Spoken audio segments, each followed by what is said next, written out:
On to other news, neighbors in one East Bay city got so fed up with the number of burglaries and break-ins, they took matters into their own hands by paying to install their own license plate reader cameras. So now those neighbors are asking the city of Orinda to pick up the tab on their cameras and add 15 more. Katie Nielsen has their story. In a little over an hour, the Orinda City Council will meet here to discuss next year's budget.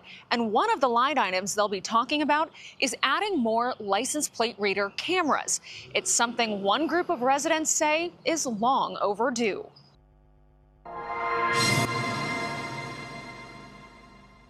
Take a look at this surveillance video. Prowlers casing houses in the Knickerbocker neighborhood of Orinda. This is something that in this neighborhood we dealt with personally, not only myself but other people. Evan Dreyer says his home in Orinda was broken into last January, and he and his family no longer felt safe. We understand that getting city governments and city budgets to do things sometimes can take time. This wasn't something we could wait around on, so we wanted to lead by example. Evan sent out a bunch of emails to his neighbors and asked if they'd be interested in paying for their own license plate reader cameras.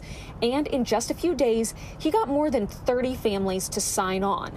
They installed 2 flock cameras at the main entrances to the neighborhood at a cost of a little over $11,000 for a 2-year contract, which came out to about $400 per family. Like this car right here that's coming down right now, for example, it's going to automatically turn on, take a picture of this license plate, and if that car was a vehicle that was wanted by the police, it automatically gives them an alert, so they will now know, oh, he just crossed by Steinway, and they can do something. At the meeting on Tuesday night, the Orinda City Council is considering not only picking up the contract on the 2 cameras Evan and his neighbors paid for, but then adding another 15 more.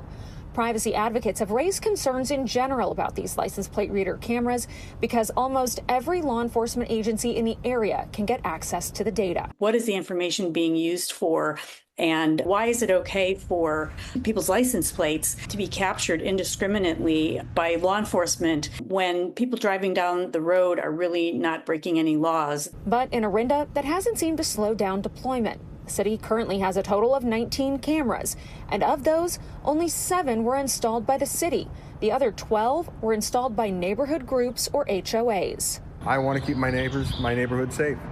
Absolutely. Scott Johnson says his HOA already paid for a camera at the entrance to their community and says while he thinks the city should be paying for it, he is willing to foot the bill if necessary. Fix the roads and we could go and fix the lights. And yes, we'd all like to see society work better, but a lot of our municipalities really just don't seem to be following through.